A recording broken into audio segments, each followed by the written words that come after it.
जो खिड़कियां खुली है पहले से, जो दरवाजे पहले से खुले हैं, बस उन्हीं दरवाजों से तुम निकलते हो, उन्हीं दरवाजों से जाते हो और फिर ऐसे ही दरवाजों वाला शरीर और धारण कर लेते हो। एक बार जो बंद द्वार है उस द्वार की तरफ अपनी यात्रा आरंभ करो, उसको खोल के देखो। वो द्वार जो खोलेगा, वो द्वार खुलते ही आप देखना विराट सत्य जो सर्वत्र व्यापक अपार ऊर्जा, जिसके लिए बताया गया है अनंत सूर्यों जैसा प्रकाश, जिसमें आपको प्रवेश मिल जाएगा। कबीर ने लिखा, एक बाणारो कहीं देखनो येली, और बाणे प्रकाश ली, करोड़ बाणे प्रकाश। एक बाण, एक सूर्य की रोशनी को क्या देख रहे हो? ऐसा प्रकाश, ऐसा अलौकिक दिव्य तेज तुम्हारे भीतर समाया हुआ। ये 10वां जो द्वार है, इस खिड़की को थोड़ा खोल के देखो तो सही एक बार, लेकिन देखने वाली आंख भी ये नहीं होगी, वो आंख भी कोई और होगी। एक बार वो आंख खुल जाए, उस सत्य का साक्षात्कार हो जाए, उसमें प्रवेश मिल जाए, फिर समझो जन्म और मृत्यु का अंत हुआ। अनंत जन्मों की यात्रा थी हमारी, वो आज समाप्त हुई और जीवन को मिला परम विश्राम। जो ऊंचाई की तरफ नहीं जाएगा उनको परम विश्राम नहीं मिल सकता। ऊंचाई की तरफ नहीं जाएगा उनको परम विश्राम नहीं मिलेगा। तो यहां बताया गया पश्चिम दिशा मेरु की घाटी, पीछे से रास्ता चल रहा है हमारी पीठ से ऊपर जाने वाला, एक ऐसी घाटी जिसको पार करनी पड़ रही है। घाटी यानी ऊंचाई का रास्ता, पहाड़ी क्षेत्र, रास्ता बहुत जीना और अलंकार के साथ हम ऊंचाई की तरफ जा रहे हैं।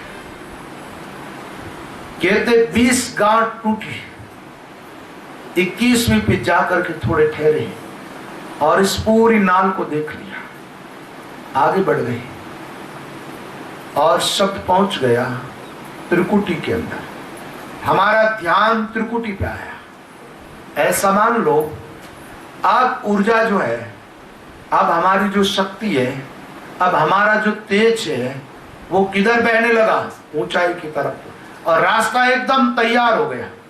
अब कोई आपत्ति नहीं आ रही। एक बार रास्ता पार करते हो, देखो अपरिचित आदमी, अपरिचित रास्ता और घटनाएं जो घटित हो रही है वो भी आश्चर्यजनक है। पहली बार हम देख रहे हैं, उसके पहले जीवन में कभी देखा नहीं, न इस जीवन में देखा न इसके पहले के जीवन में। इस मार्ग में जो घटनाएं घटित होती है उन घटनाओं से भी ये जीव एकदम अपरिचित होता है, उनसे भी परिचय करना पड़ता है। इसलिए तो महात्मा लोगों ने नाम जो रखे इन स्थानों के, उनमें भी काफी भेदभाव मिलता है। जिसको जो जमा वो नाम रख दिया, बोल गए। एक बात, जिंदगी में कभी जिसने हीरे नहीं देखे, जिंदगी में कभी जिसने हीरे का नाम नहीं सुना, उस आदमी के सामने हीरा ला करके रख दो, पहचान पाएगा? नाम बता पाएगा? क्या बताएगा? कभी नाम सुना था? ऐसी सारी अलौकिक घटनाएं इस जीवन में घटित होने लगती है। सारी गांठों का छेदन हो गया, पहुंच गए त्रिकुटी के अंदर। और यहां बताया त्रिकुटी संगम किया स्नाना, जाय चढ़िया चौथे से। त्रिकुटी में जाकर के स्नान किया। मान लीजिए नीचे की तरफ आने वाली नाड़ियां यहां से निकल रही है, जा रही है, और यहां आ गई सुकमणा। या तो ऐसा मान लो कि सुकमणा ने अब इनका साथ छोड़ दिया है, इड़ा पिंगला का, या ऐसा मान लो ये सुकमणा में लय हो गई, या ऐसा मान लो इनके स्रोत नीचे की तरफ जा रहे थे और सुकमणा ऊपर की तरफ चली, तो हमने सुकमणा वाला रास्ता ले लिया, इनका मार्ग छोड़ दिया। इड़ा पिंगला सुकमणा मिले त्रिवेणी घाट, जहां जा जे जल झूल के निर्मल हो घाट। एक बात यहां आकर के महात्माओं को एक शब्द मिला, त्रिवेणी शब्द मिल गया, क्योंकि बाहर जो घटनाएं घटित होती है ना, उससे मिलती जुलती बात अंदर की हो तो बाहर की बात लेकर के लोगों को समझाया जा सकता है, लेकिन बाहर की कोई चीज से जहां की चीज मेल नहीं खाती वहां महात्मा मौन हो जाते हैं। वहां कहते हैं कि उपमा किससे दूं, कहने के लिए शब्द नहीं है। वहां जाकर के हाक वाह करे, कहते नहीं आप क्या बोले, बोले हक के बक्के रह गई। बात कहे तो किन शब्दों में कहे, कोई शब्द ही नहीं। शब्द कहने के लिए तो कोई न कोई उदाहरण चाहिए, बिना उदाहरण शब्द कैसे बोले।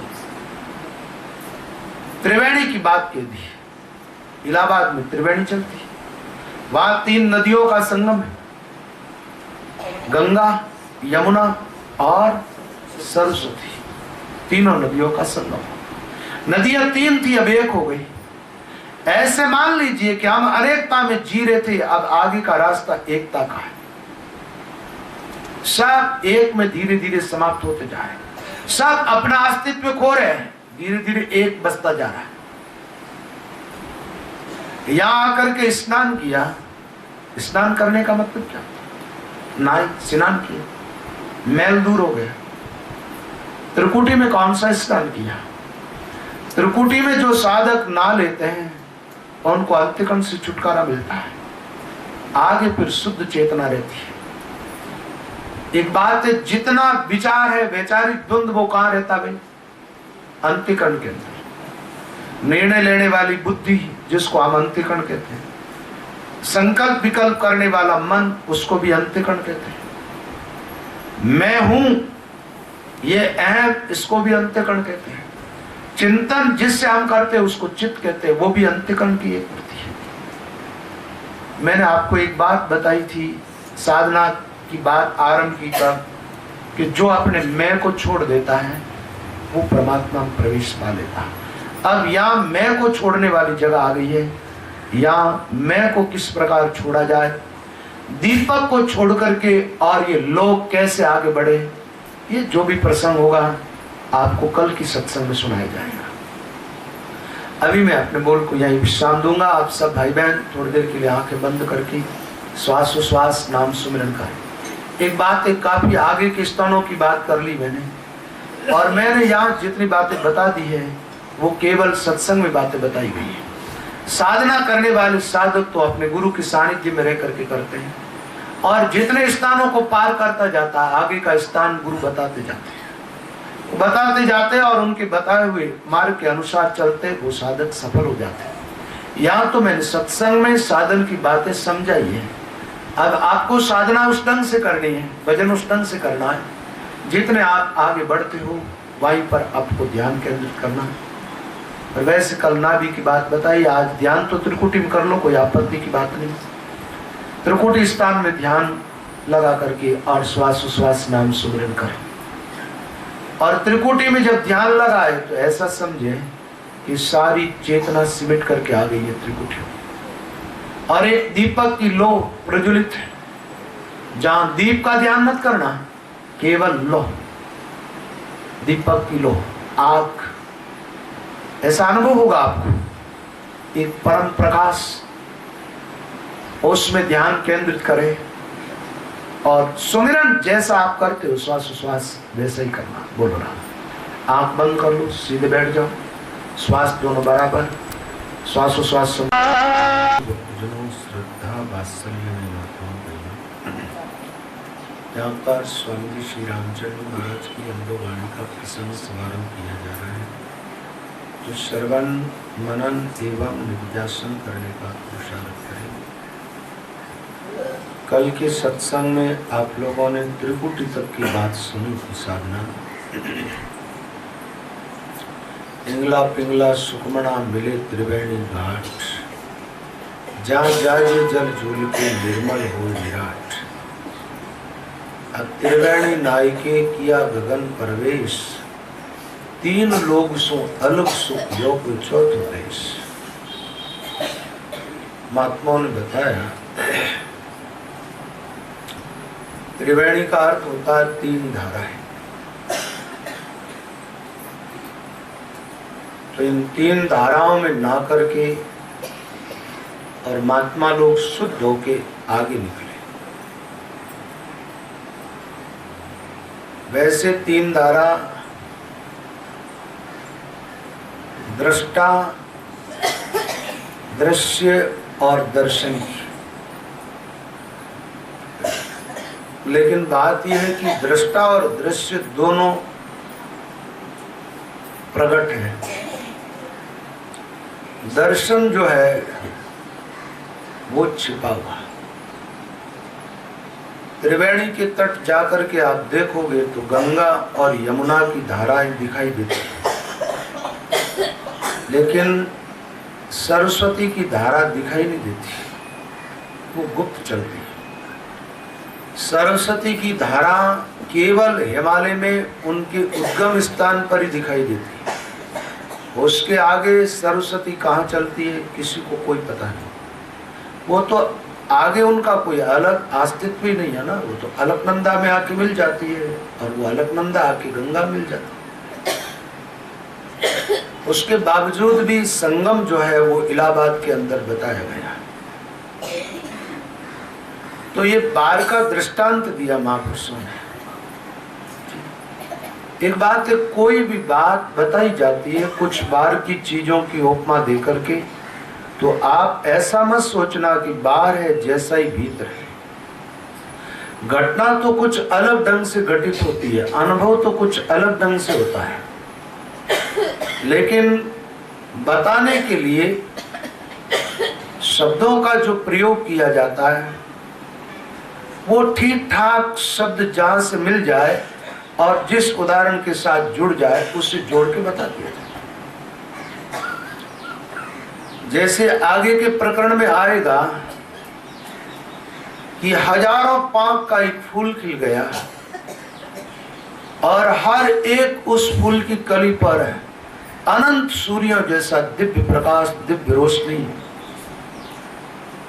तो ये फूल की एक बात कही गई है और एक बात है, योगी और साधु इस कमल की बात एक ही ढंग से करते दो।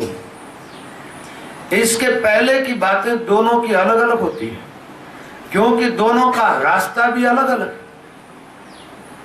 इसलिए योगियों ने कुछ अलग ढंग से बातें कही और शब्द साधना करने वाले संतों ने कुछ अलग ढंग से बातें कही। उनकी बातों में विरोधाभास लगता है। योगियों से संत एकदम उल्टे बोलते हैं। योगी जो भाषा बोलते हैं उस भाषा से ठीक साधु उल्टे बोलते हैं। उसका कारण है कि उनको उल्टा दिखाई देता है, क्योंकि रास्ता उनका उल्टा है। योगी तो सबसे पहले मूलाधार चक्र को बंद करके और शक्ति को जगा करके वो नाभि की तरफ आते, नाभि से हृदय की तरफ आते, हृदय से कंठ की तरफ आते, कंठ से भ्रुकुटी होते हुए त्रिकुटी में निकलते हैं। और महात्माओं का रास्ता तो एकदम उल्टा है। वो तो कंठ से हृदय में जाएंगे, हृदय से नाभि में जाते हैं और नाभि से मूलाधार चक्र का भेदन करते हुए वो बंकनाल में प्रवेश करते हैं और पीछे से चढ़ते ऊपर। ये रास्ता संतों का है। अब त्रिकुटी के आगे की जो बातें हैं वो दोनों की बातें एक जैसी है, कोई अंतर नहीं, तनिक भी। तो यहां सबसे पहले त्रिकुटी की बात आई। त्रिवेणी तट नाई की किया गगन प्रवेश। त्रिवेणी का तट, त्रिवेणी के तट पर जाके स्नान किया। एक बात है, आदमी के शरीर पर मैल पसीना बुदबू आती है तो वो नहाता है, नहाने के बाद एकदम शुद्ध हो जाता है। महात्मा कहते हैं कि हमने भी स्नान किया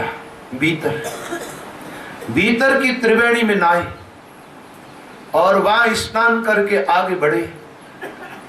तो यहां इस स्थान से जो महात्मा आगे बढ़ते हैं, मैंने कल एक बात कही थी, बिना दीपक की ज्योति, यहां ज्योति दीपक को छोड़ देती है और ज्योति आगे बढ़ने लगती है।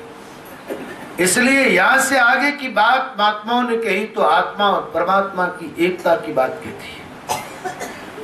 महात्माओं ने कह दिया कि जो त्रिकुटी से आगे बढ़ जाता है उसमें और परमात्मा में कोई अंतर नहीं रहता। जहां दिन त्रिकुटी छोड़िए तां दिन रतियन वेद। वेद भावना मिट जाती है, द्वैत समाप्त हो जाता है, अद्वैत में हम प्रवेश कर जाते हैं। और यहाँ की बातें कुछ अलग ढंग की होती है, विलक्षण बातें होती है। तो बता दिया कि 3 लोग पीछे रह गए। 3 लोग पीछे रहने का अर्थ क्या हुआ? तीनों लोगों के अंदर हमारी आत्मा को भ्रमण कराने वाला जो था वो सब पीछे छूट गया। देखिए 3 प्रकार के कर्म होते हैं, 3 प्रकार के जीवों की गति होती है और 3 प्रकार के गुण होते हैं। 3 गुणों के अनुसार 3 प्रकार के कर्म होते हैं। 3 प्रकार के कर्मों के अनुसार जीवों की 3 प्रकार की गति होती है और 3 प्रकार की गति के अनुसार जीव कभी स्वर्ग, कभी मृत्युलोक और कभी पाताल में भ्रमण करते रहते। एक गोलाकार ये जो काल चक्र घूमता रहता है और उस काल चक्र के साथ साथ हमारा जीवन घूमता रहता है, भ्रमण करता रहता है। काल चक्र से जीव बाहर कब निकलता है? जिस दिन जीव आत्मा काल चक्र से बाहर निकलेगी उस दिन तीनों प्रकार के कर्म पीछे रह जाएंगे, तीनों गुण पीछे रह जाएंगे, 3 प्रकार की गति छूट जाएगी, तीनों लोग पीछे रह जाएंगे और तीनों शरीर जो है उन शरीरों से भी आत्मा को मुक्ति मिल जाएगी। तीनों शरीरों से मुक्ति पाने का नाम है बिना दीपक की ज्योति। और आप जानते हैं बिना दीपक की जो ज्योति होती है वो ज्योति सीमित नहीं होती, वो असीम के साथ एक हो जाती है, वो विराट के साथ एक होती है और जैसा विराट वैसी वो ज्योति हो जाती है। आप देखेंगे दीपक में जलती हुई प्रज्वलित दीपक की लो को देखो, उसकी एक सीमा होती है। वो जो ज्योति जल रही है उसकी एक सीमा होती है। वो कब तक सीमा है उसकी? जब तक वो दीपक से जुड़ी हुई है और दीपक को छोड़ने के साथ ज्योति आकार को छोड़ देती है और अपनी सीमाओं के सारे घेरों को तोड़ देती है। फिर वो ज्योति किसी प्रकार की सीमा में नहीं रहती, किसी प्रकार के कोई घेरे में नहीं रहती, किसी प्रकार के कोई आकार में नहीं रहती, वो एकदम निराकार हो जाती। एक बात बताओ, जिस ज्योति ने, जिस लौ ने दीपक को छोड़ दिया वो कहां गई उसका आप पता कर सकते हो? पता लगा सकते हो कहां गई?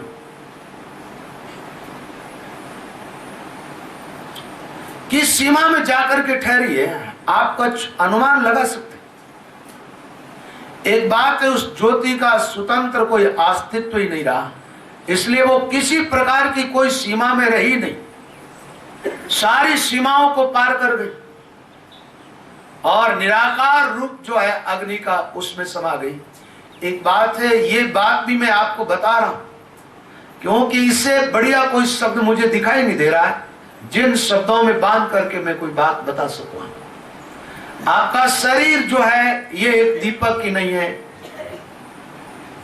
और आत्मा जो है वो ज्योति की नहीं है।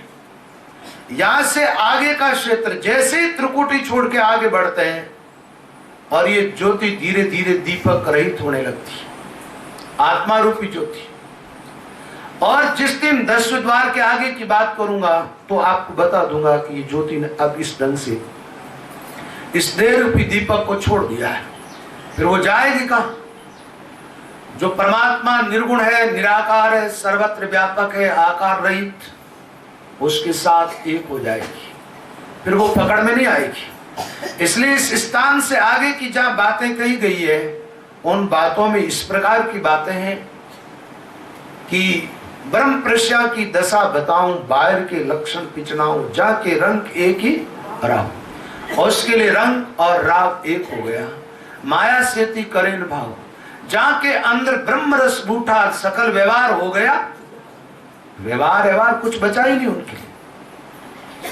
इस व्यवहार में कौन रहेगा? जो आदमी देह में जी रहा है, जो देहातीत हो गया, उसके लिए कौन सी जगत की मर्यादाएं रही? वो सारी मर्यादाओं के पार हो गया, सारे घेरे उसने तोड़ दिए, वो तो निराकार के साथ एक हुआ है। और ऐसी अद्भुत अलौकिक घटना साधक के जीवन में घटित होती है। रास्ता यही है जो आपको बताया गया। इस रास्ते से जो चलेगा वो इसी जीवन में अनुभव करेगा कि परमात्मा के साथ एक हो गया। अनंत जन्मों की यात्रा मेरी आज सफल हुई और सच्चा विश्राम मिला। अनंत जन्मों से मैं अपने घर की खोज में था, आज मुझे अपना घर मिल गया। अनंत जन्मों से मैं खोज रहा था मेरा उत्पत्ति स्थान, आज मैं अपने उस उत्पत्ति स्थान पर आ गया। यह मामला हुआ ऐसा है कि गंगा चली गंगा सागर से उल्टी। कहां से चली?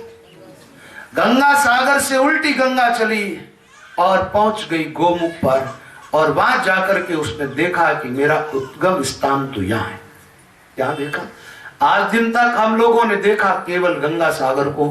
ये गंगा सागर के नहीं, संसार सागर है, खारा पानी का सागर। आ तो गए यहां, अब यही दिखाई दे रहा है।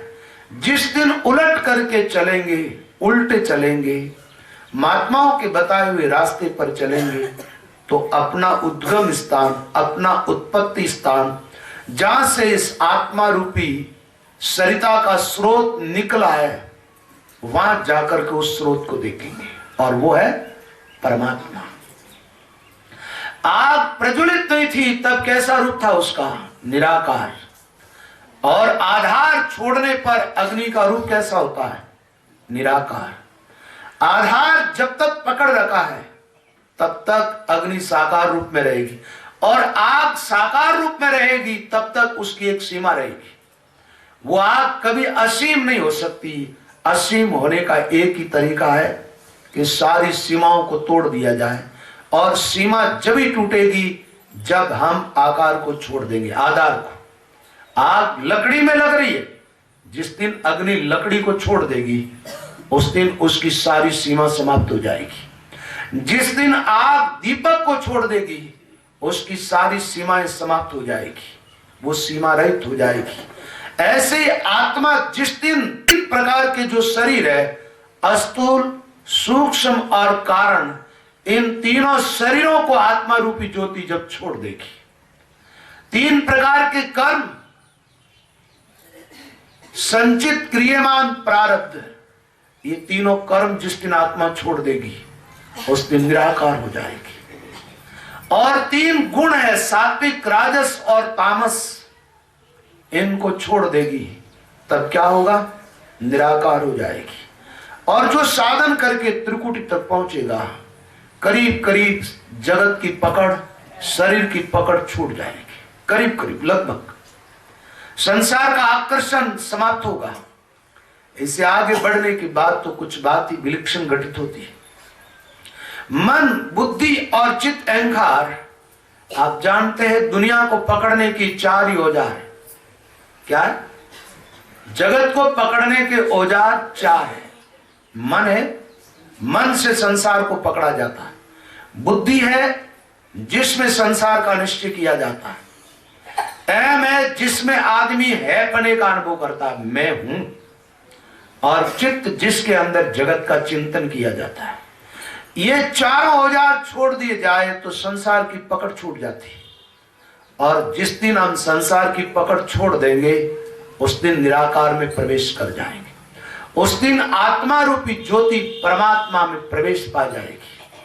आत्मा रूपी ज्योति परमात्मा के साथ एक हो जाएगी, पकड़ छूटेगी तब। और मन, बुद्धि, चित्त, अहंकार की पकड़ त्रिकुटी से आगे नहीं होती। ध्यान में जो साधक त्रिकुटी से आगे बढ़ जाते हैं उनका संसार छूट जाता है और परमात्मा में उनको प्रवेश मिल जाता है। संतों की वाणियों में अलग अलग महात्माओं ने अपने अपने ढंग से यहां की बात कही। रामचंद्र जी महाराज ने कहा, त्रिवेणी तट नाई के किया गगन प्रवेश, तीन लोग सु अलग सुख, यो कोई चौथा देश। चौथा देश का अर्थ क्या है? चौथा जो देश है उसकी कोई सीमा नहीं होती है। चौथा देश सीमित नहीं है, चौथा लोक सीमित नहीं है, और तीन लोगों की सीमाएं हैं। जिन लोगों की सीमाएं हैं उनमें जो जीव रहता है वो जीव सीमित होता है, और जिस लोक की कोई सीमा नहीं, सीमा रहित लोक में प्रवेश पाता है, वो स्वयं भी असीम हो जाता है। सीमा रहित लोक में प्रवेश पाने वाला असीम हो जाता है। तीन लोक सुख, अलग सुख और कोई चौथो। अब उस लोक का जो सुख है, वहां का जो आनंद है, वो तीनों लोकों से बाहर की बात है।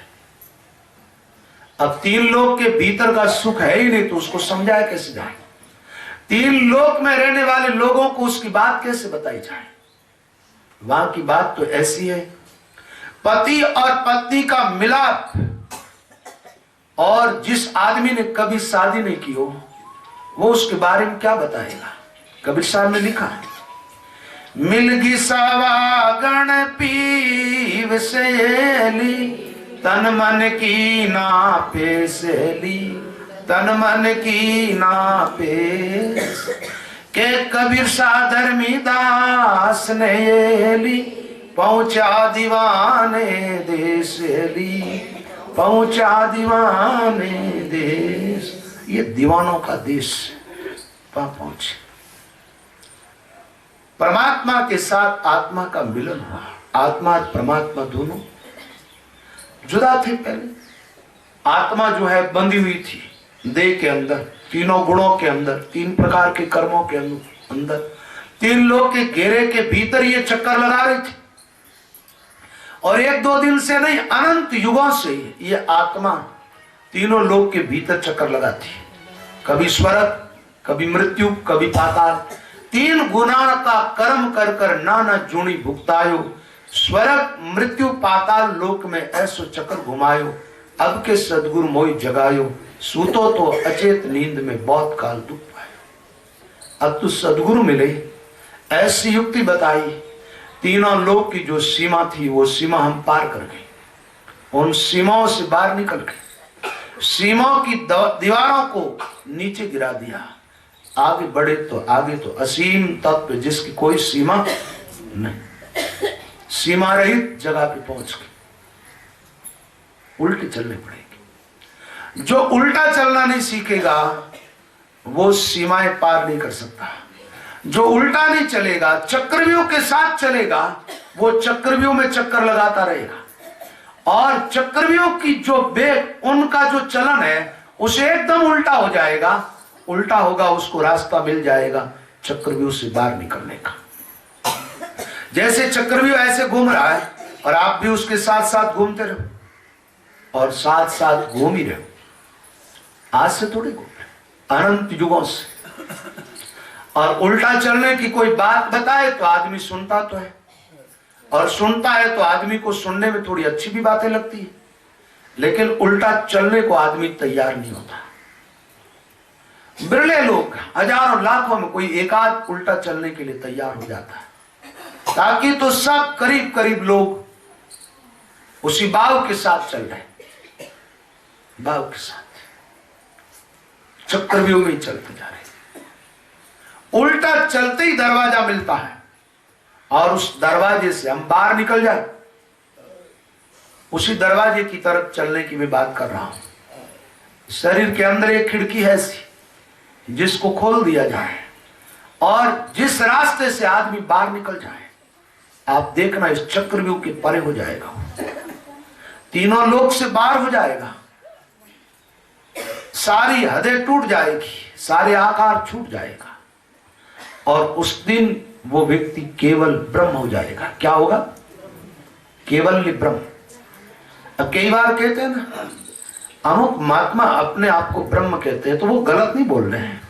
यदि वो सही अर्थों में महात्मा है तो वो गलत नहीं बोल रहे, और है नहीं, और है पने का ढोंग कर रहा है तो गलत बात है। तो यदि वो 10वीं खिड़की को खोल के बाहर निकल गया तो उसको अधिकार है, बोल सकता है अहम ब्रह्मास्मि, क्योंकि वो अहम ब्रह्म के साथ एक हुआ है।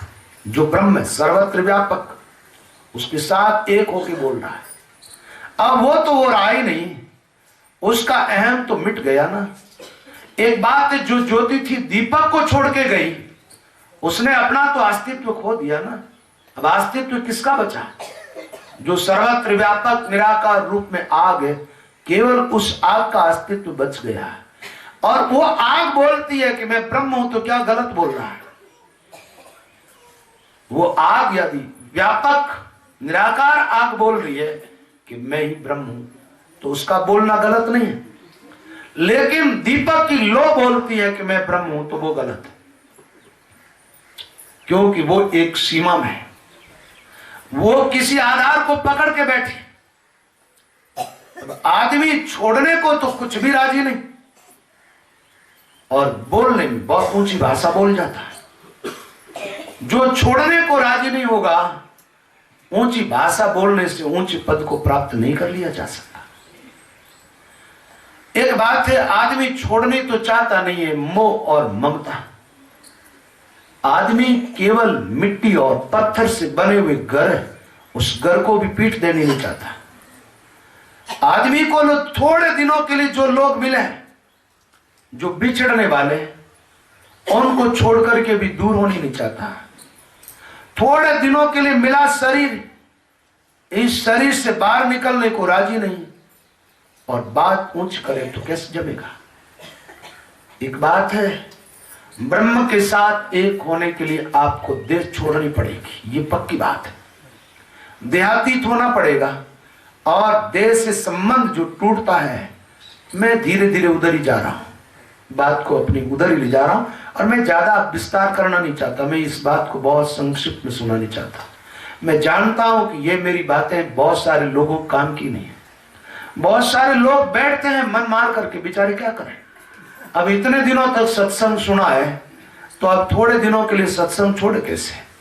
तो उनको बैठना ही उनकी मजबूरी हो गई है, ताकि बात उनके कलेजे को नहीं छू रही है, बात उनके भीतर बिल्कुल प्रवेश नहीं कर पा रही है। उसका कारण है, ये जहां जी रहे हैं उससे एकदम उल्टी बात है, और इनकी समझ से भी परे की बात है। कैसे समझ पाएंगे? ये तो वैसी बात है कि धरती बरसती है, आकाश भींज रहा है। अब आदमी के समझ में कैसे आएगा? आज पहले आदमी ने यह सुना है कि आकाश बरसता है और धरती भीजती है, और महात्मा लोग कहते नहीं, धरती बारिश करती है। आकाश क्या बारिश करेगा? आकाश गीला होता है। और बात तो है तो राइट, ज्यादा कोई उल्टी बात भी नहीं है। थोड़ा आदमी दिमाग लगाए तो समझ में आ जाएगा। आकाश से जो पानी बरसता है वो गया कहां से, आपको पता है? धरती से गया है। और उस पानी को लेके कौन गया? सूर्य ले गया है। और वापस धरती का लिया हुआ पानी धरती पर छोड़ता है आकाश। क्या करता? आकाश धरती से लेकर के पानी धरती पर ही छोड़ता है। लेकिन अब उधर दिमाग कौन लगाए? आदमी ने तो हमेशा यह देखा है कि आकाश बरसा, जमीन गीली हुई, और गीली जमीन पर हरियाली छा गई। आप नहीं जानते हैं, धरती दे करके लेती है, पानी तो यहीं से गया है। तो महात्मा लोग कहते हैं, आधार छोड़े तो निराधार हो जाए, रामचरण धरियो नहीं दीजिए। धरियादि कल जाए, शब्द ब्रह्म नाही कले। आधार जो है उसको पकड़ के बैठे रहोगे, अधर में प्रवेश नहीं कर पाओगे। आधार छूटेगा, अधर में प्रवेश कर जाओगे, और अधर में प्रवेश करते ही सीमा रहित हो जाओगे, कोई सीमा नहीं रहेगी। अब एक बात है, ज्योति ने दीपक का संग छोड़ दिया, वो पकड़ में आएगी। वो पकड़ में, हमारी पकड़ में नहीं आती है, तो वो काल की भी पकड़ में नहीं आती, मौत की भी पकड़ में नहीं आती। लेकिन दीपक में ज्योति थी, तब तक तो हर कोई पकड़ सकता था उसको, वो सीमित थी। जब तक हम शरीर में बैठे हैं, शरीर को ही मैं मान करके बैठे हैं, तब तक तो काल के मुंह में। और शरीरों से भी छुटकारा मिलता कहां? ये शरीर छूटा, दूसरा शरीर तैयार, दूसरा शरीर छूटा, तीसरा शरीर तैयार, तीसरा शरीर छूटा, फिर वापस चक्कर यही आ जाता। अस्थूल से सूक्ष्म, सूक्ष्म से कारण, कारण से अस्थूल, अस्थूल से सूक्ष्म, सूक्ष्म से कारण, कारण से फिर अस्थूल। ये चक्कर भी चलता रहता है, जिसको हम काल चक्कर बोलते हैं। और इस काल चक्कर में हम गोते लगाते रहते हैं। तो त्रिकुटी में स्नान कर ले, वहां जाकर नाल। तो रामचरण जी महाराज ने स्नान की बात कही, और दरियाव जी ने कहा, मन बुद्धि चित्त अहंकार की त्रिकुटी लग दौड़, जन दरिया ताके परे अक्ष ब्रह्म की ठोड़। इसे आगे ब्रह्म की जगह, ब्रह्म का एरिया आ जाता। फिर ब्रह्म सीमा रहित है। इसके पहले का एरिया जो है वो माया का क्षेत्र। माया के क्षेत्र में मृत्यु भी है, माया के क्षेत्र में काल भी है, माया के क्षेत्र में जन्म भी है, माया के क्षेत्र में मृत्यु भी है। ब्रह्म जहां है न काल है, न मौत है, न जन्म, न मरना, न कोई सीमा, न कोई आकार है, सबसे परे। यहां स्नान करने वाली बात और मन बुद्धि को छोड़ने वाली दोनों बातें एक। जो मन बुद्धि चित्त अहंकार को नहीं छोड़ सकता वो सही ढंग से स्नान नहीं कर पाता। स्नान करने का मतलब है कि शरीर पर आया मैल पूरा छूट जाए, शरीर मैल रहित हो जाए। और आप जानते सारे मैल कहां रहते हैं? अंतःकरण के अंदर। सारी गंदगी कहां? शरीर की गंदगी सहज छूट जाती है। शरीर तो स्नान किया, साबुन लगाया, एकदम साफ, लेकिन भीतर झांक के देखो कितने साफ। मन के अंदर मैल छिपा हुआ है, बुद्धि के अंदर मैल छिपा हुआ है, अंतःकरण पूरा गंदा। तो महात्मा कहते हैं मैल तो तुम्हारे भीतर है और आप सोचते हो कि हमने स्नान कर लिया। ये कैसा स्नान? बाहर से आदमी ठीक दिए, ऐसा कि घर के ऊपर बाहर तो बढ़िया पोताई कर दी, अच्छा कलर कर दिया, और भीतर जाकर के देखे तो पूरा नगर पालिका का कचरा भरा पड़ा है। भीतर क्या है? घर के अंदर पूरा नगर पालिका का कचरा है। तो बताओ बार बार से पोताई करना ठीक है क्या? और ज्यादातर लोग ऐसा ही काम करते हैं, बार बार घर पर अच्छा कलर कर देते हैं। शरीर पर जो अच्छा कलर करना क्या, नाना धोना, बढ़िया कपड़े पहन लेना, एकदम ठीक ठाक हो जाना। बाहर से ठीक हो लेकिन भीतर झांक के देखो कितने ठीक हो। एक बात है, दुनिया ने हमेशा बाहर से देखा, महात्माओं ने भीतर से देखा। साधुओं के और संसारियों के देखने का ढंग भी काफी अलग है। और इतना चेंज, इतना परिवर्तन, एक आदमी अंदर से देख रहा है और एक आदमी भीतर से देख रहा है। देखना भीतर से ठीक है, बाहर से क्या देखोगे? भीतर ठीक है तो देखो, क्या देखोगे? भीतर कुछ देख सकते हो? कोई देखना है तो बाहर से भीतर से कोई फर्क नहीं पड़ता। और शरीर कोई भीतर से देखना है, बाहर से देखना ठीक रहेगा, अंदर से देखना ठीक नहीं रहेगा। अंदर से देखोगे तो ग्लानि से भर जाओगे। कोई देखना है तो भीतर से मत देखना। देखने दो उन डॉक्टरों को, यंत्रों के द्वारा भीतर से देखते उनको देखने दो, तुम देख के क्या करो? हाँ, तुम्हें कोई दृष्टि प्राप्त हुई है सदगुरु के द्वारा, तो भीतर झांक करके देखना। जो सीमा रहित तत्व है वो तुम्हारे भीतर भी समाया हुआ है। असीम जो तत्व है, उसी तत्व का तेज तुम्हारे भीतर समाया हुआ है। और यहां थोड़ी नजर डाल करके और उस असीम को पहचाना जा सकता है। जैसी आत्मा है वैसा ही परमात्मा।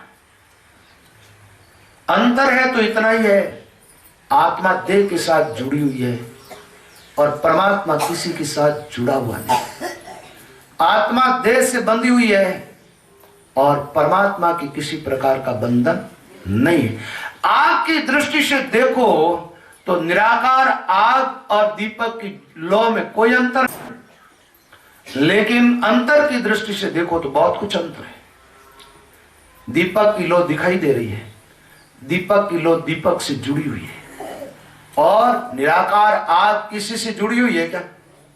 उसका कोई आकार है क्या? वो कभी दिखाई देती है क्या? नहीं दिखाई देती है। आग जब भी दिखाई देगी तो कोई उपाधि के साथ में दिखाई देगी। उपाधि रहित आग दिखाई नहीं देती। ऐसे ही परमात्मा दिखाई देगा आपको तो किसी न किसी उपाधि के साथ दिखाई देगा, और उपाधि के साथ देखने वाले परमात्मा से तुम्हारे जन्म मृत्यु का अंत नहीं होता। जन्म मृत्यु का अंत नहीं होता है। उपाधि के साथ दिखने वाला परमात्मा तो भूत की मिठाई जैसा है। भूखे आदमी को भूख लगी और भूतों की मिठाई खा करके वो भूख मिटा रहा है।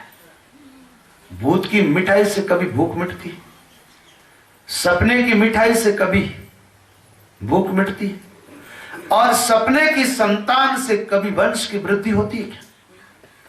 सपने की संपत्ति से कभी घर का देवाला जाता है क्या?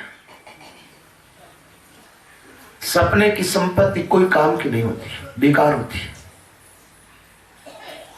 तो त्रिकुटी में स्नान कर लेना और फिर आगे की यात्रा आरंभ करना। आगे की यात्रा आरंभ करने का मतलब है आप धीरे धीरे आकार को छोड़ना। ये दीपक बुझे और लो दीपक से अलग हो जाए, ऐसी यात्रा आरंभ करना है। तो बताया गया त्रिकुटी संगम किया, स्नान किया। इड़ा पिंगला सुकमणा मिले त्रिवेणी घाट, जहां जाजे जल झूल के निर्मल होए निराट। अब त्रिवेणी नाई के किया गगन प्रवेश। गगन का अर्थ होता आकाश, आकाश की तरफ उड़ान भरी, किया गगन प्रवेश। अब 3 लोक सो अलग सुख और कोई चौथो देश, सीमारेख देश आया। एक बात बताओ, धरती की सीमा है कि नहीं है? बोलो, है ना? और धरती पर तो कई रेखाएं खींची हुई है सीमाओं की, छोटी छोटी रेखाएं, फिर बड़ी रेखाएं और बड़ी रेखाएं, और फिर जाओ तो धरती पूरी गोल है, सीमा में बंधी हुई है धरती। ये तुम्हारा छोटा सा गांव है ना, जो विश्व के नक्शे में देखा जाए तो ये गांव कहीं नजर नहीं आएगा। इतना छोटा सा जो गांव है, इसकी भी एक सीमा है, इसकी भी एक सीमा है, ये भी एक सीमा की रेखाओं के अंतर्गत। और गांव की बात छोड़ो, तुम्हारा घर देखो तो वो भी एक रेखाओं के भीतर है। तुम्हारे घर का जो पट्टा होता है ना, उसमें भी एक लाइन होती है, बस उस लाइन के अंदर अंदर है। हर चीज सीमित बनाई गई, हर चीज के चारों तरफ रेखाएं खींची गई है। धरती की रेखाएं हैं, लेकिन एक बात बताओ, आकाश भी कहीं सीमित है क्या? और इससे बढ़िया बात और महात्माओं को कहीं दिखाई नहीं दी, इसलिए गगन की बात करती। गगन यानी आकाश, जो सीमा रहित। एक बात बताओ, आकाश में रेखाएं खींची हुई है क्या? ये भारत की रेखा यहां तक है, भारत की रेखा यहां तक है, आगे पाकिस्तान की रेखा, इधर चीन की रेखाएं आ गई। ऐसी कोई रेखाएं खींची हुई धरती पे तो मिलेगी, आकाश में मिलती? आकाश में कोई रेखाएं नहीं, आकाश की कोई सीमाएं नहीं। एक बात, एक गड़ा जो है ना, उस गड़े के अंदर एक पोल थी, गड़े में पोल, और आकाश का अर्थ भी होता है पोल, अवकाश। गड़े के भीतर की पोल ने क्या किया? गड़े के लात मार दी और वो गड़ा फूट गया। पोल कहां गई? अब असीम आकाश के साथ एक हो गई। पहले वो पोल सीमा में थी, एक गड़े का आवरण था उसके चारों तरफ, अब कहां गई? वो सीमा रहित हो गई, आकाश के साथ एक। अच्छा, जब त्रिकुटी से आगे बढ़ोगे, गगन में प्रवेश कर जाओगे, तब आत्मा कहां जाएगी तुम्हारी? एक बात है, मंजिल जहां बताई महात्माओं ने, वहां शून्य बताया। क्या बताया? आकाश शून्य है, आकाश का जीरो, कोई अंक नहीं, कोई रेखा नहीं, कोई सीमा नहीं। आकाश की तो बात कही जा रही है, आकाश का तो सिर्फ नाम लिया जा रहा है। आकाश के माध्यम से कोई बात बताई जा रही है, बात आकाश की नहीं बताई जा रही है, बात बताई जा रही है निर्गुण निराकार ब्रह्म की। और उसमें प्रवेश पाती आत्मा, उस आत्मा की बात है, लेकिन आकाश का नाम लेके बताई गई है। नहीं तो कैसे समझोगे आप? क्योंकि समझाने के लिए और तो कोई शब्द है ही नहीं। तो महात्माओं ने कह दिया, अब त्रिवेणी नाई के किया गगन प्रवेश, 3 लोग सो अलग सुख, यो कोई चौथो देश। अब चौथे घर पहुंचा जाई, जा की चैन में कहूं सुनाई। गरड़ गरड़ आनंद गरड़ावे, परम ज्योत दामन बन खावे। सुखमण नीर लूम जड़लाई, बीज सुरति गरक हो जाए। अरद उरद जा कमल प्रकाशा, सुरति भंवर हुई किया विलासा। गुरे अखंड अनाहत बाजा, प्राण पुरुष जा अनाहत। एक बार क्या हुआ, एक साधक एक महात्मा जी के पास में गया दीक्षा लेने के लिए, और कहा कि महाराज कृपा करो, मैं राम जी से मिलने चाहता हूं, मुझे राम से मिला था, मैं परमात्मा से मिलने चाहता हूं। महात्मा जी ने कहा एक काम कर, परमात्मा से मिलने चाहता है ना, तो एक हाथ से बजने वाली ताली को सुन दो, परमात्मा से मिलन हो जाएगा। और मैं भी आपसे यही बात कहता हूं, पहली बात मेरी यह है कि एक हाथ से बजने वाली ताली सुने आप, और दूसरी बात मेरी यह है कि बिना हाथ बजने वाली ताली सुने। एक हाथ से ताली बजती नहीं, बजती तो है, लेकिन आप लोगों ने सुना नहीं कभी। यहां संसार के अंदर जो भी नाद प्रकट होता है, जो भी शब्द प्रकट होता है, दो के मिलने पर होता है। क्या होता है? दो के मिलने पर। वो बच्चा महात्मा को प्रणाम करके गया कि बिना एक हाथ की ताली क्या होती है, एक हाथ की ताली कैसे बजती होगा। सुबह से सांझ हो गई, उससे विचार करते करते निर्णय पर नहीं पहुंच पाया। उसने क्या देखा, शाम के टाइम कौवे जो है बोल रहे थे, वृक्ष पर आकर बैठे। उसने ऐसा सोच लिया शायद यही एक हाथ की ताली होगा। उसने महात्मा जी से आकर के कहा कि कौवे बोल रहे थे तो वही थी क्या? महात्मा ने कहा नहीं, और प्रयास करो। दूसरे दिन और प्रयास किया तो वृक्षों को छू करके हवा निकल रही है और उसकी एक आवाज आ रही है। हवा जो वृक्षों को छू के निकल, उसकी आवाज आ रही।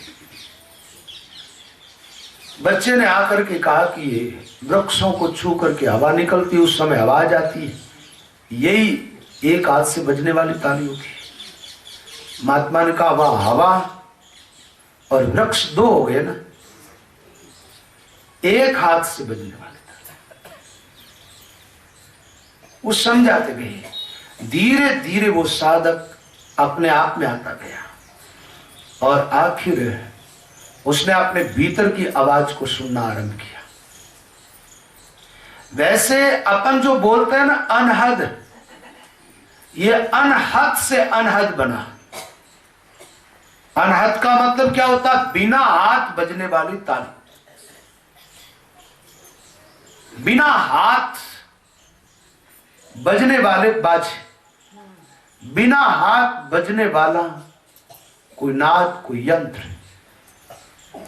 वाणी जी का एक शब्द है, बिन रसना गुण गाई और बिन कर बाजे।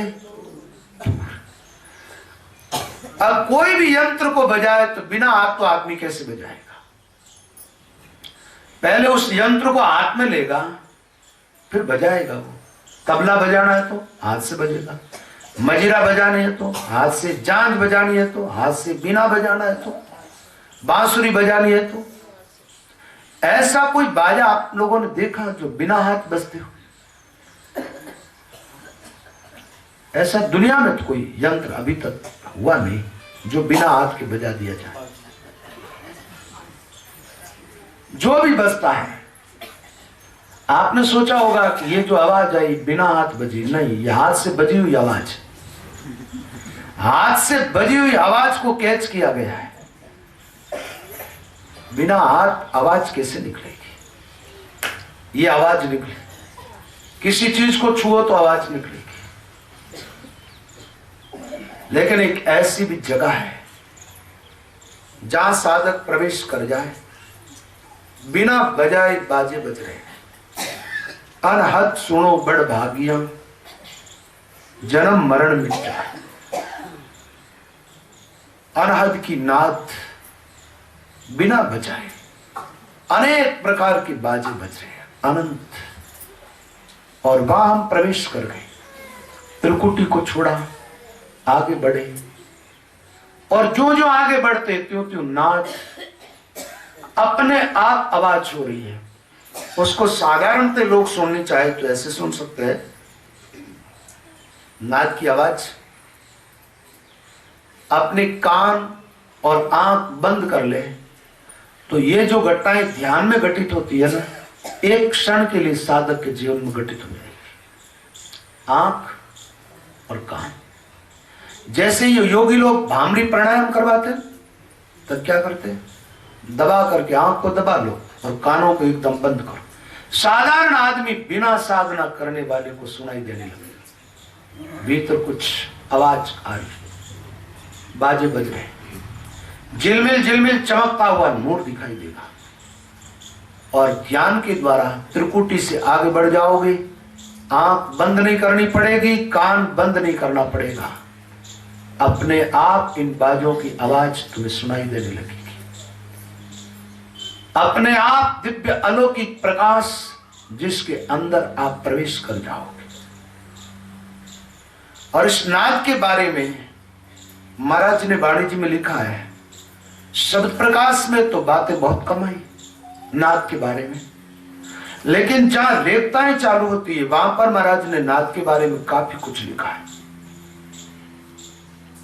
नाद के बारे में बहुत कुछ लिखा है, बताया गया है।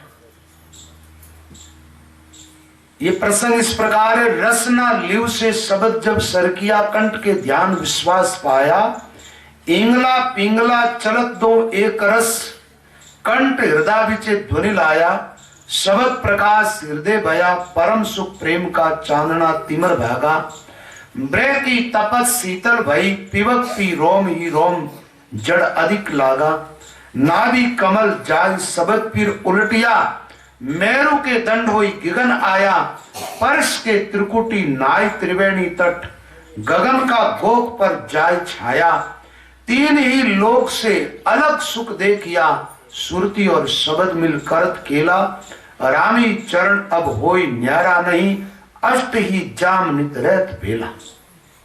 सूरत रकार में लीन हुई। और रकार क्या है, देखा जाए तो आत्मा की ज्योति है, और वो जा कहां रही है, निराकार ब्रह्म की तरफ। तो यहां त्रिकुटी से आगे बढ़ते तो नाद का क्षेत्र आ जाता है। गोर अनहद की गगन गिरनाइया, होत बहु शोर नहीं कहत आवे, जालरी बीण मृदंग सहनाइया, बांसुरी ताल झुणकार लावे, भैरी रणसिंह करनाल बंकिया बजे, चंग और उपंग गति करत न्यारी, एक एक नाद में राग नाना उठे, मधुर स्वर चलत भारी, मजीरा मान दंदकार दोल करे, गिड़गिड़ी राय मोहचंग बाजे, रुण जुणु नृत्य जू गुगुरु, घटा टंकोर ध्वनि अधिक गाजे, रचो कोतुल अति काया अस्तुल में, सुकमणा नीर फुआर बरसे, परम ही ज्योति का चांदना चौदिशा, पुरुष भरपूर नहीं आन दर्शे, पुरुष रकार जा सुरत मिल सुंदरी, शून्य के महल विश्राम किया, पूर्णानंद को परस निर्भय भई, पीव की सहज सुख लूट लिया,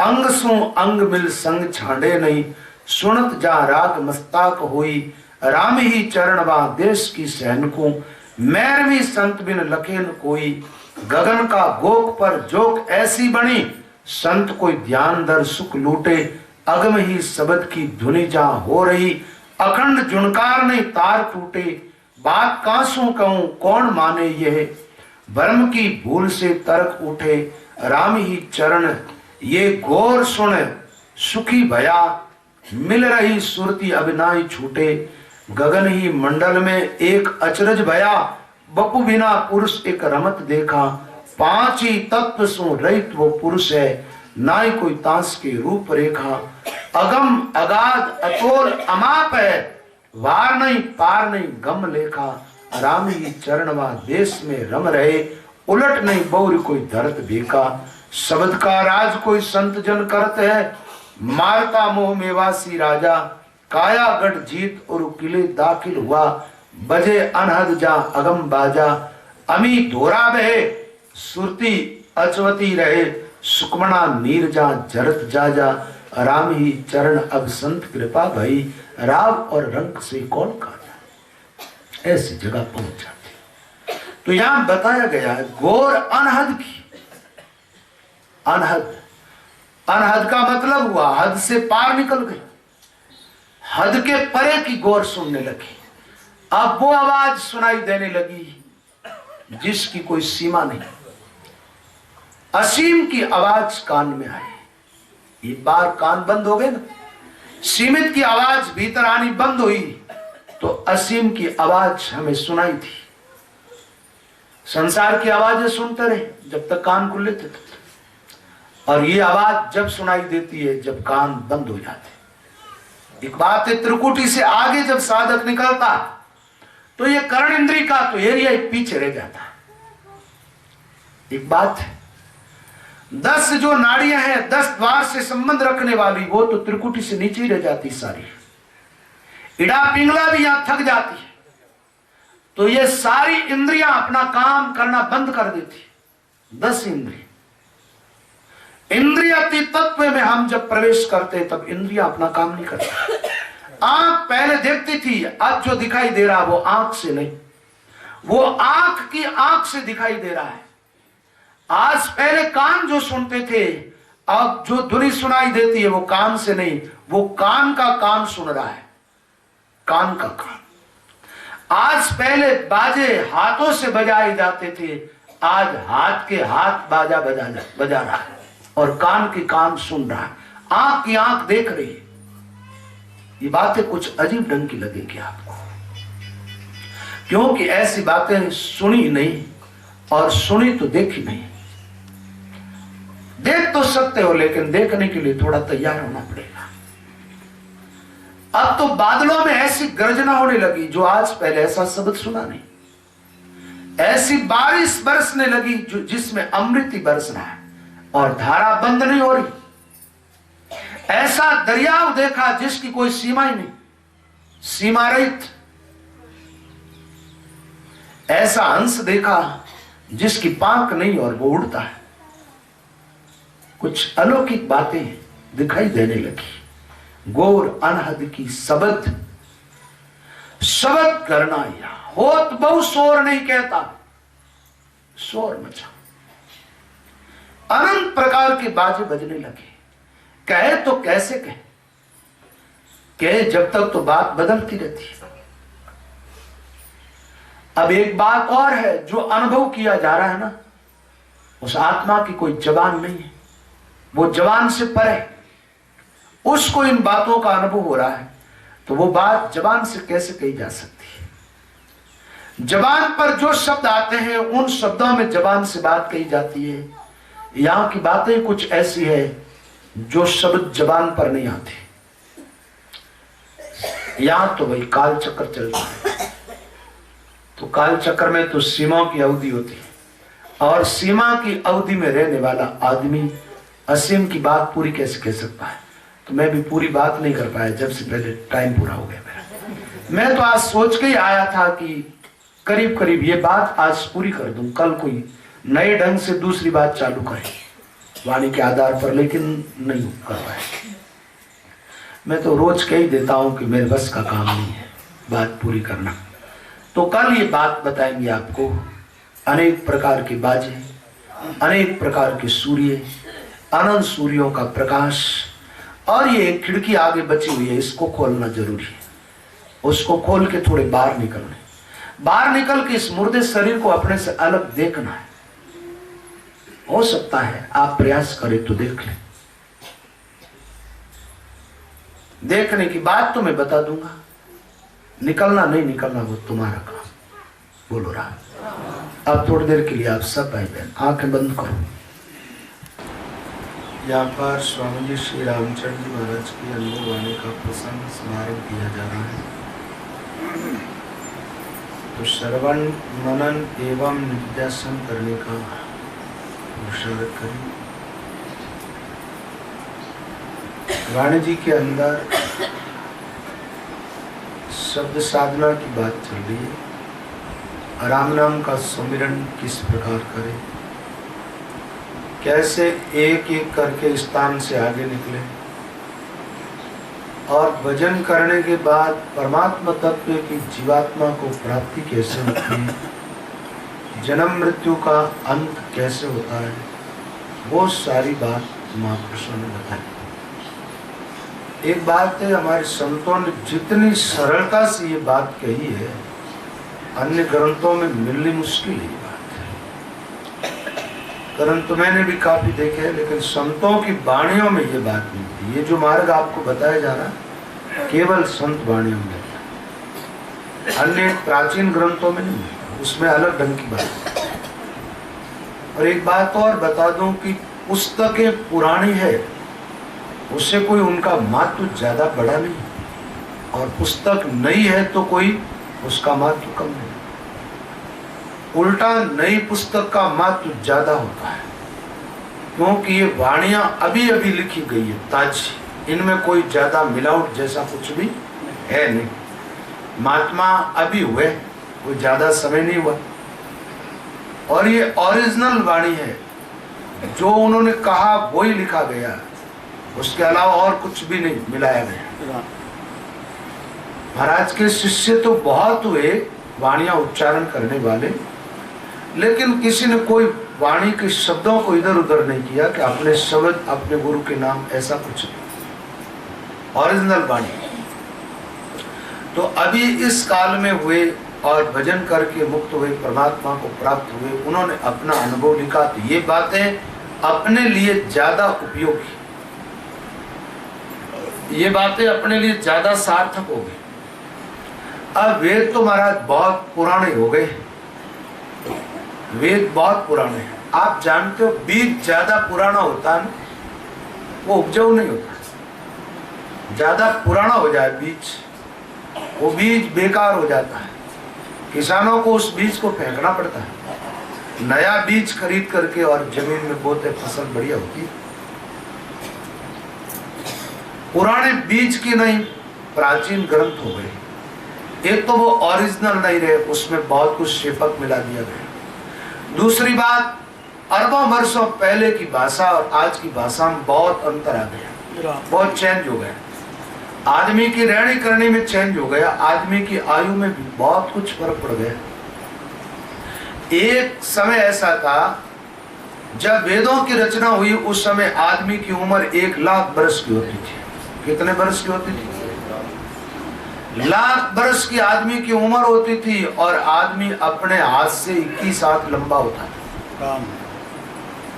अब 1 लाख वर्ष की उम्र वाला आदमी बहुत कुछ कर सकता है, तो वेदों में जो कर्मकांड आदि की बातें है वो सब काम कर लेता था। 1 लाख वर्ष है ना, बहुत लंबी।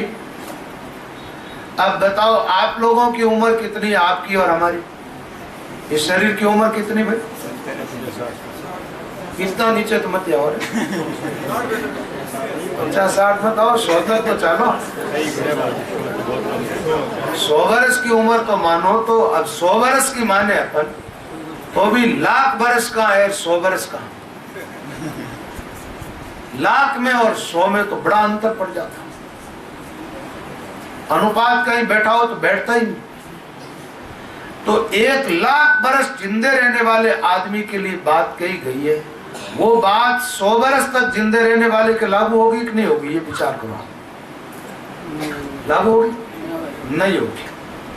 अब 100 वर्ष तक जिंदे रहने वाले आदमी के लिए बात कही गई है।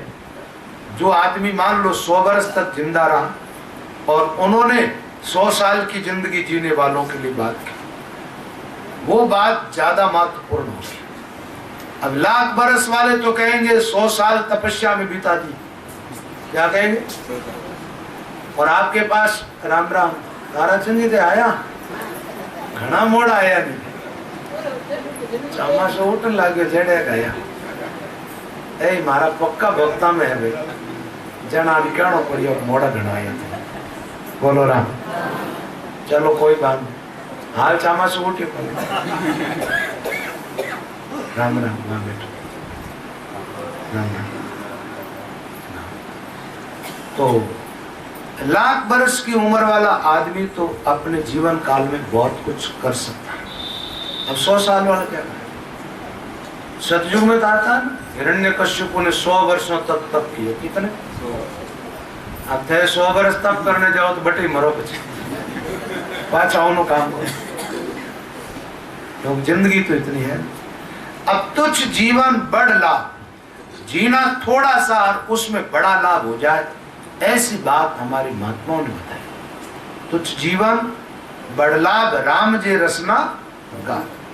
थोड़े से जीने में 150 साल की जिंदगी में लाख बरस जी करके आदमी जो लाभ प्राप्त करता था, वही लाभ 150 साल की जिंदगी में प्राप्त किया जा सकता। और उससे ज्यादा सरल बात बताए, वो बातें ज्यादा कठिन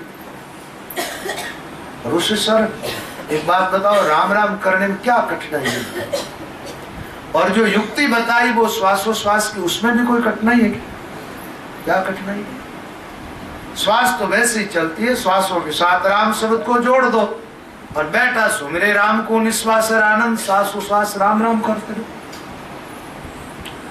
तो अब लोग कहते हैं महाराज हम तो वैदिक धर्म को मानते हैं, तो नहीं मान पाओ। समय चेंज हो चुका है। वेदों में तो यज्ञों का विधान है, बताओ आप यज्ञ कैसे करोगे? यज्ञ के लिए शुद्ध सामग्री चाहिए, सब टोटल घी एकदम शुद्ध होना चाहिए, संविदा और भी एकदम शुद्ध, फिर मंत्रों का उच्चारण करने वाला भी। आप महाराज कई बार तो पंडिता ने देखा मैं, हट अपने भागवत में पंडित आयो, वो काहे मंत्र बोलता है, मनत की भी बास मिठाई दी पड़ी। वो महाराज जो छोरो तबला बजावना वो तो बोलते जन बड़े ठाक पड़ती थोड़ी थी, वो थारो पंडित बोल दो जन मनत की मालूम ही नहीं पड़ती। एक जगह एक पंडित हवन करा रहे, रामायणी चौपाई बोल बोले स्वाहा, रामायणी चौपाई से हवन करा दे। तो अच्छे मंत्रों के जानकार विद्वान ब्राह्मणों का भी अभाव, शुद्ध सामग्री मिलती नहीं, समय का अभाव, वो काम नहीं कर पाओगे आप इस युग में। इस युग में तो एक ही काम है बस, कोई करियो रे ऋतु को विचार, साख नीपजे समय बार, सतयुग सत्य तेता तब धार, जुग द्वापुर पूजा आचार, अधिक आव तन कष्ट लार, कलयुग में केवल नाम सा। अन्य युगों में आयु लंबी, कष्ट ज्यादा और लाभ कम। इस जीवन में आयु उच्च, कम उम्र, कष्ट नहीं और भारी लाभ उठाया जा सकता है नाम सुमिरन करके। राम नाम का सुमिरन करो, सहज संसार सागर से पार हो जाओ, बड़ा भारी लाभ उठाओ। ऋतुबिन बायो बीज जाए, फल लाभ नहीं बहुखेद पाए। ऋतुबिन तरुणी गर्भ माई, ऋतु ऋतु मोती सीप माई। ऋतु पे बारिश होती है तो सीपी में मोती पैदा होता है। ऋतु पर स्त्रियों के गर्भ की बात कही गई और ऋतु के अनुसार बोया हुआ बीज भूमि में फलित होता है। ऐसे ये कलयुग जो है ना, ऋतु नाम की है, नाम सुमिरन। साध वेद के एक नावे पूजे जपिए जाप, एक जोग जिग तन तपिए ताप, कोयम दे के हृदय जाप, ऋतु बिना भूला भ्रम लाभ। एक नावे पूजे जपे जाप, कष्ट उठाते हैं। महात्मा कहते कहीं जरूरत नहीं, तुम राम नाम का सुमिरन करो, सहज पारो। आत्म कल्याण का रास्ता सत्पुरुषों ने एकदम सरल बताया, एकदम कठिनाई है ही नहीं। आंख बंद करके भी आदमी दौड़े तो ठोकर नहीं लगती, गिरता नहीं, ऐसा बढ़िया रास्ता बताया और मंजिल मिल जाती, आंख बंद करके चले। साध वेद के बार बार कलि राम नाम निज तत् सार। महात्मा कहते हैं संत संतों की वाणियां सब कहती है कि कलयुग में राम नाम सार है। और एक बात, इन संत वाणी को आप वेदों से कम मत मानना, ऐसी भूल मत करना। महात्माओं की जो वाणी है वो वेदों से ज्यादा महत्वपूर्ण है, वेदों से ज्यादा महत्वपूर्ण। इन वाणियों से जितना जीवों को लाभ होता उतना वेदों से भी नहीं होता। मैं वेदों का खंडन नहीं करता हूं, वेदों का आदर करता हूं, लेकिन अभी वर्तमान के समय में वेद जितने उपयुक्त नहीं है उतनी महापुरुषों की वाणी उपयुक्त है। इसलिए वाणी का अध्ययन करो, वाणी में जो बात बताई गई है आत्म कल्याण के लिए उसका आदर करो, श्वास उश्वास सुमिरन करके और इस जीवन में परमात्मा का अनुभव प्राप्त करो। तो कल मैंने आपको त्रिकुटी के थोड़े आगे के स्थाना की बात बताई। त्रिकुटी से जब शब्द आगे की तरफ बढ़ता है तो वहां अनेक प्रकार के बाजे बजने लगते हैं। अनंता ही बाजा बाजन लाना, गोर अनहद की गगन गरणाइया होत बहु शोर नहीं कहता, झालरी बीन मृदंग सहनाइया बांसुरी ताल झुनकार लाग, अलग अलग संतों लिखा है। मुरली कौन बजावे रे गिगन मंडल रे माही, मुरली कौन बजावे रे गिगन मंडल रे। अनहद बिना हाथ की ताली बजती। कल एक बात बताई थी मैंने, एक हाथ से ताली बजाओ, बजाओ, बजाने का प्रयास तो करो, पहले मना क्या करते। एक हाथ से भी ताली बजती है, नहीं बजेगी। एक हाथ से ताली बजा के आवाज नहीं निकाली जा सकती। मैं निकालू अरे भाई चुटकी है तो लगी तो हवाई है ना, दो हो गई। लोग तो बड़ा होशियार है। एक हाथ की ताली, अच्छा एक हाथ की जो ताली बजती है उसमें आवाज होती है ना, वो बिना कान सुननी पड़ेगी। अच्छा बिना कान भी कोई सुन सकते हो? कुछ सुना आप लोगों ने? बिना कान, चलो आप एक हाथ की बात ही नहीं करा, बिना हाथ की ताली। काले एक हाथ की ताली की बात कर ली, आज बिना हाथ बजने वाली ताली की बात कर। और बिना कान सुने, करबिन तूर जहां एक बाजे, ये क्या बिना हाथ की ताली बज रही? करबिन तूर जहां एक बाजे। और सुनत श्रवण बिन गोरा, बिना कान सुना जा रहा है, सुनत श्रवण बिन गोरा। अब एक बात है सुनने की, शब्द का ज्ञान प्राप्त करने की तो व्यवस्था ही है कि कान, यंत्र यही बना है। कोई बात सुननी है तो आपको कान से सुननी पड़ेगी, बिना कान कैसे सुनोगे? लेकिन महात्मा कहते हैं सुनत श्रवण बिन गोरा, बिन कर बाजे तूर, बिन श्रवणा अनहद सुनी। हद के पार की जो ध्वनि सुनी जाती है वो कान से नहीं। हद की ध्वनि जो सुनते हैं अपन, माया के घेरे में जो दुनिया हो रही है वो ध्वनि सुनने के लिए इन कानों की जरूरत पड़ती है। ये जो यंत्र बनाए भगवान ने कान, इनसे केवल माया की ध्वनि सुनाई देती है। अब ये जो ताली बजी, आवाज आई तो माया में आ रही, जितने शब्द है सब टोटल माया के अंतर्गत है। माया के शब्दों को कानों से सुना जाता है और ब्रह्म की आवाज, ब्रह्म देश के बाजे वो बिना कान सुने जाते हैं, बिना कान, जहां कान बिल्कुल काम नहीं करते। अच्छा एक बात बताओ, अनहद की ध्वनि कई बार कई साधकों ने सुनी होगी, जब त्रिकुटी से आगे का ध्यान बढ़ा तो आंख बंद करने के बाद वो आवाज कान से सुनते हो बिना कान, और कान से तो सुननी चाहोगे ना, उस टाइम वो सुनाई देना बंद हो जाएगा। कान से कोई बात बाहर सुनोगे उस समय वृत्तिवाद से हटेगी, आप देखना वो सुनाई नहीं देगा।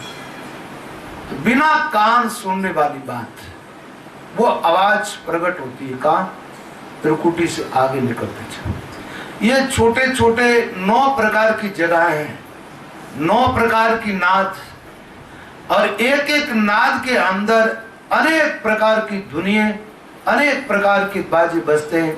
इस पृथ्वी लोक के अंदर तो इतने वाद्य यंत्र है ही नहीं। जितने बाजे थे उनका नाम महात्माओं ने ले लिया, झालर का नाम लिया, बीना का लिया, ढोलक का लिया, मजीरों का नाम लिया, सेनाई का नाम लिया, बांसुरी का लिया, बाजे जितने थे उन सब के नाम ले लिए और आखिर कह दिए अनंत बाजे बज रहे, अनंत बाजे। महात्मा आंख बंद करके कहते हैं देखो इतने वाद्य यंत्र बज रहे हैं कि हमारी आत्मा उन बाजों की आवाज सुनकर के नृत्य करने लगी। आदमी सोचता है बाजे तो कहीं बजते हुए दिखाई नहीं देते, सुनाई नहीं देते, और ये कैसी बातें करते, और बिना कान भी कोई बाजे सुने जा सकते, लेकिन सुने जा सकते। त्रिकुटी से आगे बढ़ोगे पता चलेगा। आगे फिर आत्मा का क्षेत्र है, परमात्मा का। जीव भाव पीछे रह गया, जीव भाव त्रिकुटी में छूट गया। त्रिकुटी से आगे बढ़ो तो आत्मा और परमात्मा की एकता है। क्या है? ब्रह्म और आत्मा की एकता। थोड़े आगे और बढ़ोगे तो आत्मापना बिल्कुल खत्म ही हो जाएगा। मैंने आरंभ कही थी बात, उस समय कहा था जो अपने आप को खोने को राजी है वो इस रास्ते पर चले। अपने मैं को खोना ही पड़ेगा। अपने आप को जहां मिटाओगे वहां परमात्मा प्रकट होगा। और बात जैसे संसार के लोग अपने आप को मिटाते, ऐसा मिटाने का प्रयास किया तो अधोगति में चले जाओगे। महात्मा जैसे मिटने की बात करते हैं, उनके बताए हुए रास्ते पर चल करके अपने आप को मिटाओ, अमर हो जाओगे, कभी मृत्यु नहीं होगी। जन्म मृत्यु से सदा के लिए मुक्त हो जाओ। बाजे अनंत बज रहे, त्रिकुटी संगम किया स्नाना, जाय चढ़िया चौथे स्थान। अच्छा, ये बाजे सुनते हुए हम आगे बढ़े तो एक ऐसी जगह आई। ये नाद का क्षेत्र 9 स्थान तक, 9 प्रकार की नाद। ये जैसा शब्द है वैसा ही नाद बताएगा। तो आगे जैसे ही बढ़े, नाद के क्षेत्र को छोड़ा और एक ऐसी जगह आती है जिसको जैनों ने सिद्ध शिला कहा। क्या कहा? सिद्ध शिला। जैनों के ग्रंथों में आता है कि सिद्ध शिला पर जाके बैठो, वहां जाकर के ध्यान लगाओ और वहां बैठने पर सारी सिद्धियां प्रकट हो जाएगी। पूर्ण भाई कोई बात नहीं, हो जाएगी सबकी। तो सिद्ध शिला पर जाकर के बैठ जाओ, वहां एकदम तुम्हारी शुद्धि हो जाएगी। एकदम सिद्ध शिला पर बैठो, सिद्ध हो जाओगे। सिद्ध होने का मतलब आत्मा परमात्मा रूप हो जाएगी। ये अन्य सिद्धियों की बात नहीं। और वो जगह इतनी पवित्र है कि वहां जाने के बाद अहंता पूरी की पूरी जीवात्मा की टूट जाती है। उस सिद्ध शिला को हमारे महात्माओं ने अपने शब्दों में कुछ और ही कहा। रामचंद्र जी महाराज ने कहा जहां निरंजन तप्त, ऐसा एक तप्ता है, वहां पर निरंजन निराकार जाकर के और विराजमान हुआ।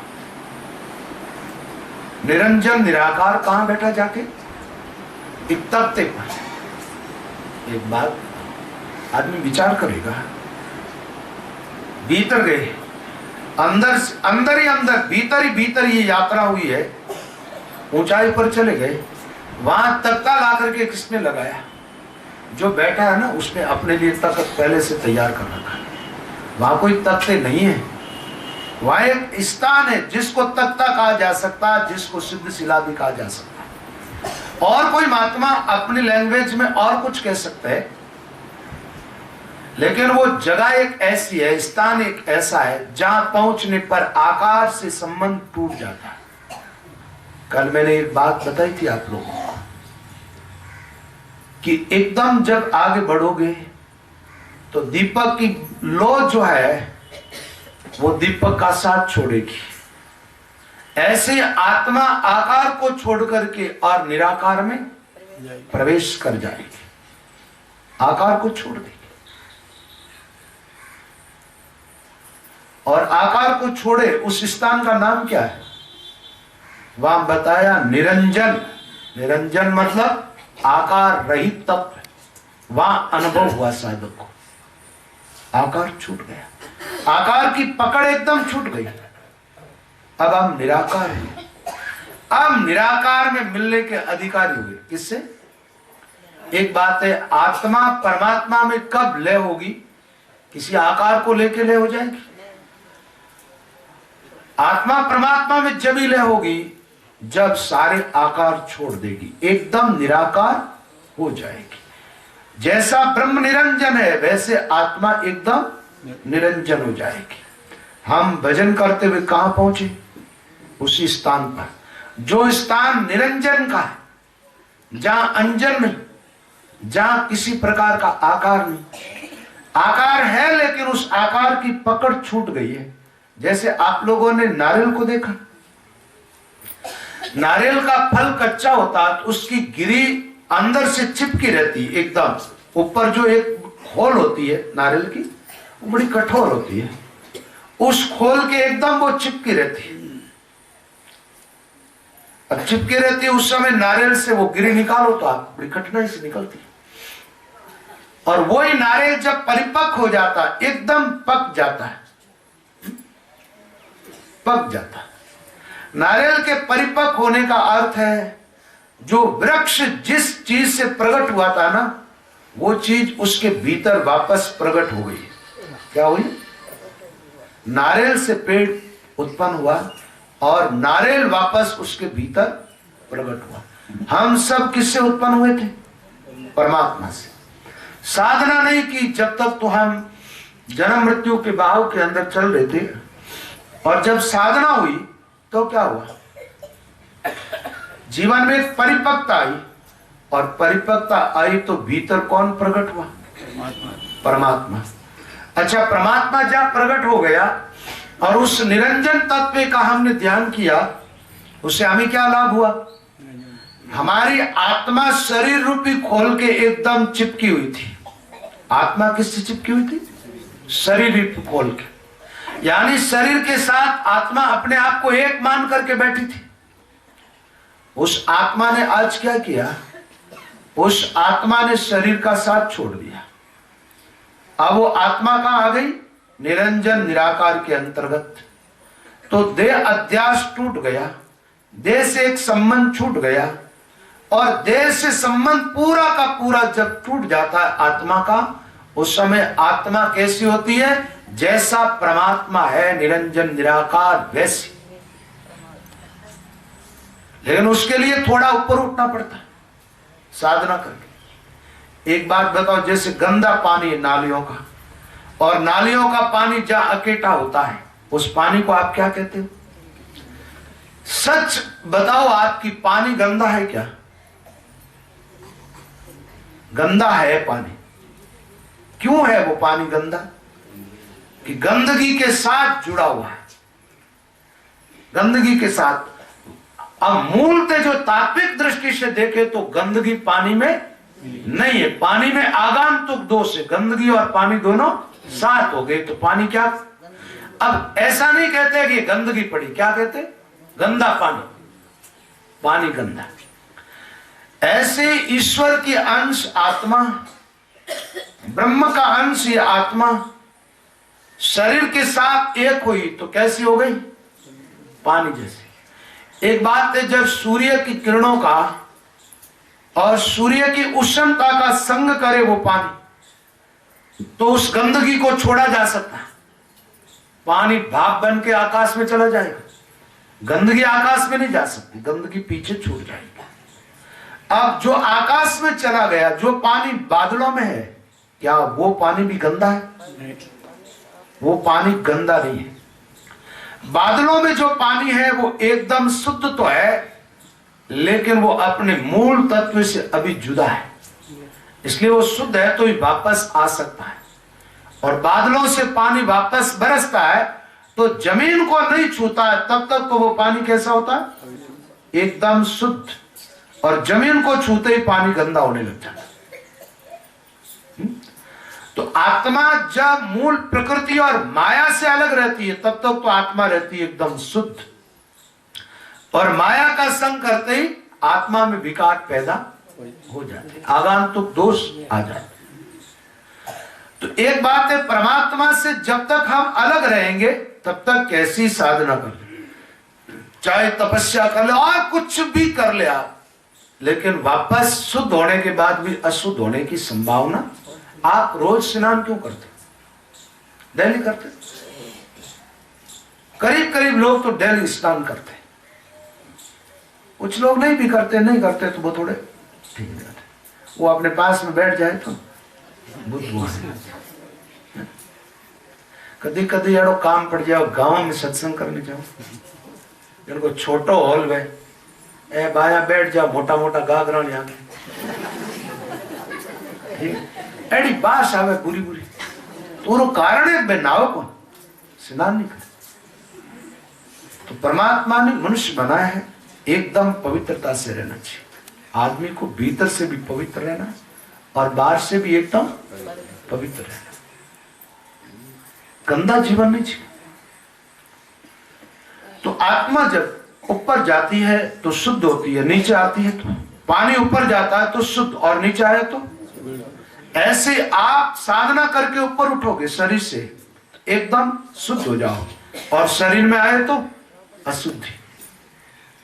तो यहां भजन करते करते हम पहुंचे कहां पर? ऐसी जगह पर, ऐसा एक तख्त, ऐसी एक शिला, ऐसा एक तपोवन, ऐसी एक तपती हुई शिला, ऐसा मान लो आग जा, वहां जाकर के बैठ गए। आग को भला कैसे जलाएगी? आग और तो सब कुछ जला सकती है, लेकिन आग को। यहां निरंजन निराकार पूर्ण ब्रह्म परमात्मा आत्मा वहां गई, तो निरंजन निराकार के निकट गई तो आत्मा के साथ जो जुड़ाव था ना देह का और देह के विकारों का, वो तो सब खत्म हो गया। सोना आग के निकट गया, मैल जल गया, लेकिन सोना है। ऐसे आत्मा है और निकट पहुंची किसके? परमात्मा के। जहां निरंजन तप्त विराजे, ज्योति प्रकाश अनंत रविराजे। अब वो जो निरंजन निराकार बैठा है वहां, उसका दिव्य अलौकिक जो प्रकाश,